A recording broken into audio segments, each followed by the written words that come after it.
दोस्तों, बहुत ही घने जंगल के पास एक खूबसूरत तालाब था। इस तालाब में ढेर सारे मेंढक रहते थे। इन मेंढकों की दुनिया छोटी थी लेकिन शोरगुल से भरी हुई।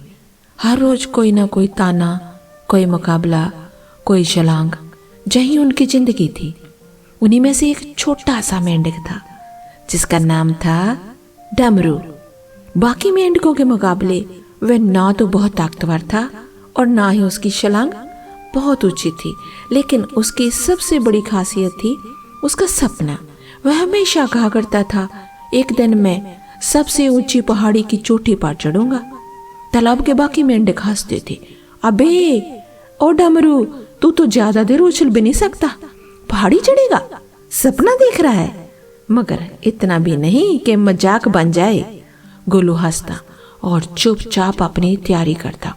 रोज तालाब के किनारे जाकर वह छोटी छोटी उबड़ खाबड़ जमीन पर छलांग लगाता। कभी फिसलता, कभी गिरता, मगर फिर भी उठता। उसके मन में वह तस्वीर थी, पहाड़ी की चोटी से पूरी दुनिया को देखना। एक दिन जंगल में ये ऐलान हुआ कि एक प्रतियोगिता रखी जाएगी। जो मेंढक सबसे ऊंची पहाड़ी की चोटी पर पहुंचेगा उसे जंगल का सम्मान मिलेगा। सारे मेंढक उत्साहित हो गए। सब ने रजिस्ट्रेशन करवाया। डमरू ने भी। प्रतियोगिता के दिन जंगल में एक बड़ा मेला सा लग गया।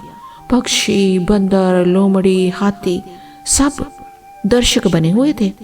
पहाड़ी बहुत ऊंची थी, पथरीली भी, लेकिन मेंढकों ने तय किया था कि चढ़ना है। घंटी बजी और दौड़ शुरू हो गई।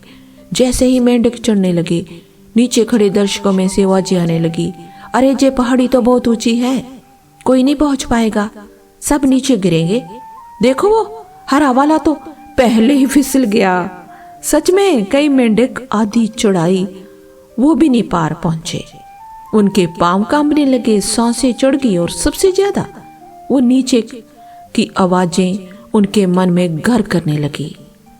शायद मैं भी नहीं कर पाऊंगा, ये बहुत मुश्किल है, लोग सही कह रहे हैं, ये असंभव है। धीरे धीरे ज्यादातर मेंढक रुक गए। कुछ तो वापस लौट आए, कुछ ऐसे ही फिसल गए पहाड़ी से। लेकिन एक मेंढक अब भी चढ़ रहा था, वो था डमरू।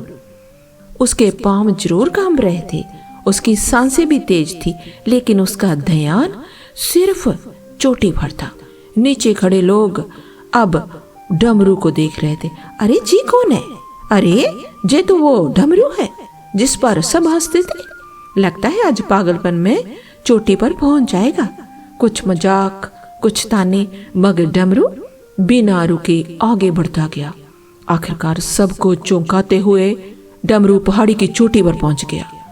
पूरे जंगल में तालियां गूंजने लगी, पक्षी चहचहाए, जानवरों ने सीटियां मारी और मेंढकों ने सिर झुका लिया।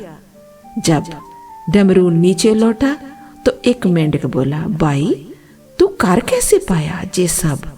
जब सब कह रहे थे कि नहीं होगा तो फिर भी कैसे चढ़ता गया? डमरू मुस्कुराया। फिर उसकी माँ सामने आई और बोली, अरे ये तो सुन ही नहीं सकता। डमरू बहरेपन के साथ पैदा हुआ था, उसे तुम्हारे ताने, डराने की बातें कुछ सुनाई नहीं देती। पूरा जंगल कुछ पल के लिए चुप हो गया। तभी एक बुजुर्ग हाथी बोला, आज हमें एक मेंढक ने बहुत बड़ी बात सिखाई है। अगर हम नेगेटिव आवाजें सुनना बंद कर देना तो हम असंभव को भी संभव बना सकते हैं। डमरू ने एक बार फिर आसमान की तरफ देखा। उसकी आंखों में चमक थी। वह जानता था कि अगर उसने सुन लिया होता कि लोग क्या कहते हैं तो शायद वह भी वही तालाब में बैठा होता जैसे बाकी सब लोग दूसरे उसके बैठे हैं। जो लोग हैं ना सब, वो आपको रोकने की कोशिश करेंगे। कभी आप मजाक बनाकर, कभी डराकर। आपसे कहा जाएगा आप काबिल नहीं हैं, ये आपके बस की बात नहीं है, आप कर नहीं सकते। लेकिन अगर आप भीतर की आवाज सुनते हो जो कहती है मैं कर सकता हूँ, तो कोई आपको रोक नहीं सकता। तो दोस्तों, आज की कहानी आपको कैसी लगी कमेंट बॉक्स में जरूर बताएं। और जिंदगी में कहीं आपको भी किसी ने आपके टारगेट को अचीव करने से रोका है तो कमेंट बॉक्स में जरूर बताना। फिर मिलते हैं एक और नई कहानी के साथ। धन्यवाद।